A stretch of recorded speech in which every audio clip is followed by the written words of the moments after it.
I am the living legend, the true alpha male. I rule the kingdom of hair loss. Let's get to work. I made a video called Growing Receding Hairline Crew Cut into Flat Top for 2020. And our friend Life of Nate, my name is Nick, and Nate, if you can agree here, do people confuse your name with mine? Nick and Nate, they're 4 letters, they start with an N. Nick, Nate. It's when I remember in college there was this guy.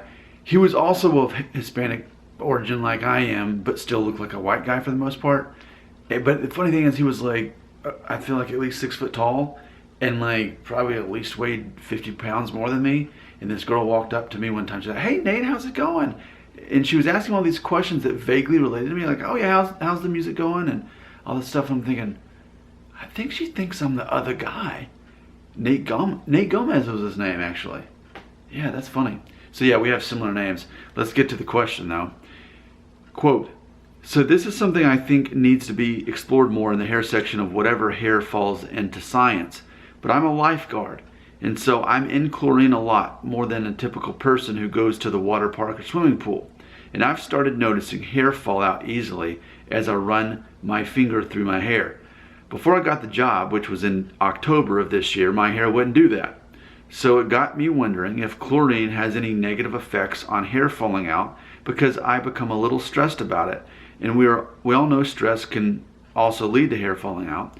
I now have a buzz cut, so my hair, hopefully it'll all grow back strong again. I personally want to grow a man bun, or at least the length I can style in numerous ways," end quote. So I think that's a really good comment. Thank you for leaving it. I'll remind everybody that I am nothing more than an entertainer. I'm no expert of hair loss. People pretend I am because I have a YouTube channel. But based on me being a non-expert on the topic, I'll give you my opinion on it. Maybe you're onto something, Nate. Maybe you are. You didn't have this problem before, and now you do. As far as the hair falling out because you're in the water, the chlorine all the time. That actually makes a lot of sense. It'd be one thing if it were already happening. A lot of guys, especially teenagers, will reach out in the comments and say, is it normal to have this many hairs on my pillow or in the shower when I wash my hair? And, when I was younger, that happened a lot more, but I had more hair density, and so by default, more hair gets shed. When you have less density, I never see hairs being shed. Even when my hair's longer, I never see that. But this is a different situation because we can actually see that it happened when you started working as a lifeguard in the pool. So it makes sense to me. So if you're a lifeguard, I'm assuming you're probably in high school or college. So at least the good news is you won't always be a lifeguard. I don't know any career lifeguards, honestly. But it sounds related to me. It really does. And the only way we'll know is when you stop being a lifeguard and you start seeing your hair hopefully be thicker there. There is always the chance that you're starting to more aggressively lose your hair and it happened to coincide with the pool. I don't think that's the likely option. I think the likely reality here is it is related to chlorine. But I will say I've been doing these videos on hair loss for what, like 4.5 years now? No one's ever left a comment like this. So this isn't something that comes up often, but thanks to this video, hopefully other people will see that in the future and they'll leave comments, and this can be a community conversation that we have.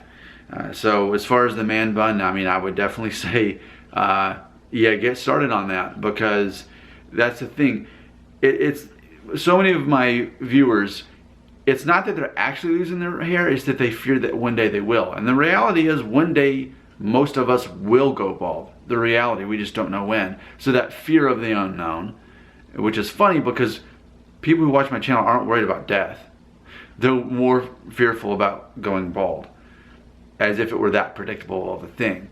And it's not. So go for the man bun while you can, because even by the age of 30, you may start be thinning out more and your hairline going back more, and you couldn't pull it off. Of course, I don't even know how old you are, but for the fact that your occupation as a lifeguard tells me that you're probably, again, in high school or college. You're not in. It's like if someone said, "Hey, I'm a waiter at a restaurant, I'm a server." I would assume that person's younger because that typically is not something you're doing when you're 40 years old. So there you go. There's my response. I really appreciate you reaching out.